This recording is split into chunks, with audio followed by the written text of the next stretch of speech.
Welcome back. In this video, I'm going to go through a game sent in by one of you, my subscribers. In this case, it was Peter Sonday, known as Only Me on chess.com. By the way, if any of you do send me a link to one of your games, I add it to a list, and then when I have time, when I want to make a video but don't have something of my own to contribute, I look to this list of games or ideas that have been sent in by you, and that's what I'm doing here today. In this case, Peter Sonday won this game on move 10.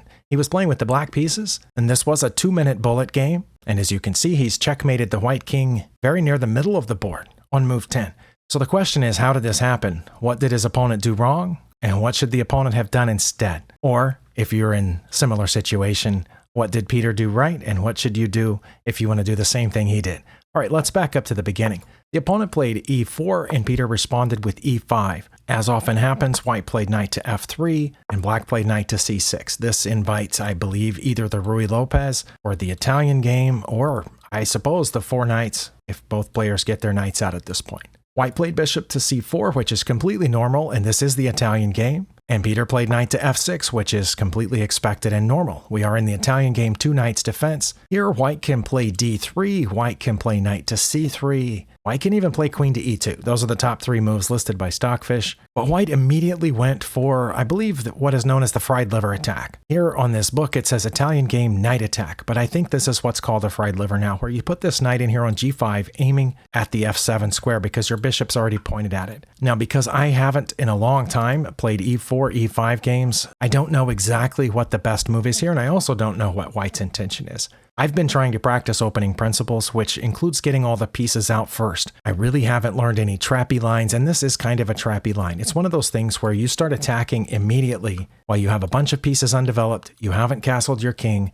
but you're hoping that your opponent doesn't know the best moves here. Now here, according to Stockfish, the best move is to play d5. The second best move is to play bishop to c5. Now, I'm pretty sure that what d5 does is blocks that bishop. Because yes, the pawn can take, but we have both the knight and the queen pointed at d5 now. Once this pawn's out of the way, the queen is also defending that square. So that keeps both these pieces from pointing at f7. Now what bishop to c5 does, if I'm not mistaken, is it aims at f2. So I think if you play bishop to c5 and then they go ahead with this attack down here, you already have your bishop out there, so you can attack them too. I think that's the idea, and that is the second best move, and that is what Peter played.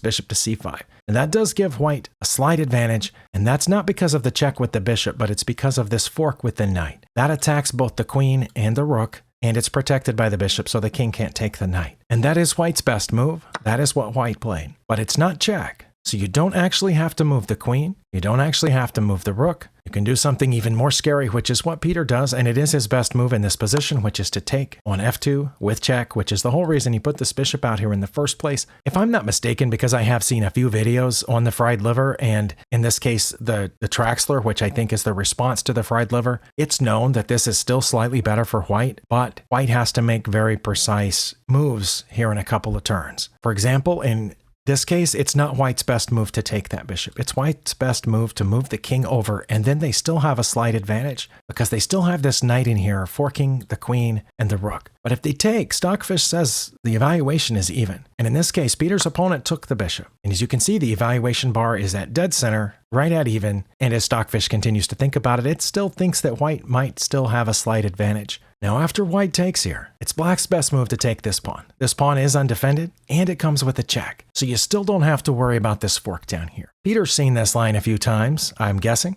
and he did play that. That is a check. And here white has several choices, but only two good choices, two decent choices. King to e3 coming toward the knight is slightly better according to Stockfish, but going back to g1 is not that bad. It keeps the evaluation at even. Going to f1 gives black only a slight advantage. But in this case, white went to e1, which is a blunder, gives black a huge advantage. Now, I wouldn't know this, again, because I don't play this line, but here it's this.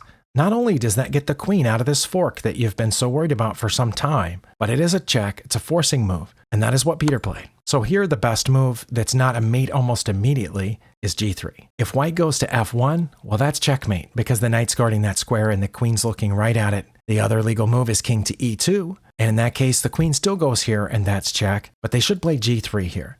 If they do play g3, the knight can capture on g3, and if they take back, of course, you get their rook with check, and if they don't take back, then anywhere you move the knight after that is going to be a discovered check here. But Peter's opponent played the second best, which leads to a mate in 3. And I don't know if Peter's been in this exact position before or not, but he did know that the best move was queen to f2 check. It's a very forcing move, and again, he's no longer worried about this knight down here because he has a continuous series of checks. Now there's only one legal move, and that's to d3. Now the king is fully out into the middle of the board. I would probably be tempted to check here on d4, protected by the pawn and the other knight, but that lets the king go back to where it was. And then you end up having to repeat and going back to force the king back into the middle of the board. There's also this check here, knight to b4, which the computer says is the second best move. The best move is knight to c5, because the king can't go back this way, because the queen is there. It can't go back here because the knight that's now on c5 guards the square that it just came from. And of course, the king can't go here because of the pawn and the other knight. That would leave it only one legal move. Peter found that. Knight to c5 check, which again, leaves the king only one legal move. And now queen to d4, which I would have played a move or two ago, is mate. And Peter found it. So just to back up, where this all went wrong, it wasn't when the king took the bishop, because the king taking the bishop takes the game to even, as we said. It was after this check that the king had several choices that were fine, and I've left the arrows on the board from when I looked at it before. All those are fine, and actually best is to come forward to e3, according to Stockfish. But the opponent played one of the worst ones, which is going there, because that allows the queen check on h4, which leaves this knight down here doing nothing, because you have a pretty continuous series of checks. And the other place where the opponent went wrong is here, where they should have blocked with g3. Now you're going to lose the rook out of that, most likely, but it's not going to be a mating sequence. But here is where the opponent went wrong for the second time, which is to move the king forward, which leads to a direct forced mate, and Peter found the best moves on every move, driving the king over there, and that's checkmate. In 10 moves. Good job, Peter. Thank you for sending the game. I apologize for not getting to it sooner, but I believe I did message you saying that I added it to a list and that as soon as I had a gap in my own schedule of making videos that I would look through this. That's really impressive. I don't know that I would have found those best moves as black. I'm pretty sure I would have made this similar mistakes playing with the white pieces, except for the whole idea of the fried liver in the first place. I wouldn't have tried that. I would have gotten into a more conservative game and I would have messed up somewhere else. But again, thank you for sending the game, and everybody else, thank you for spending your time here. I appreciate it. And I'll see you next time.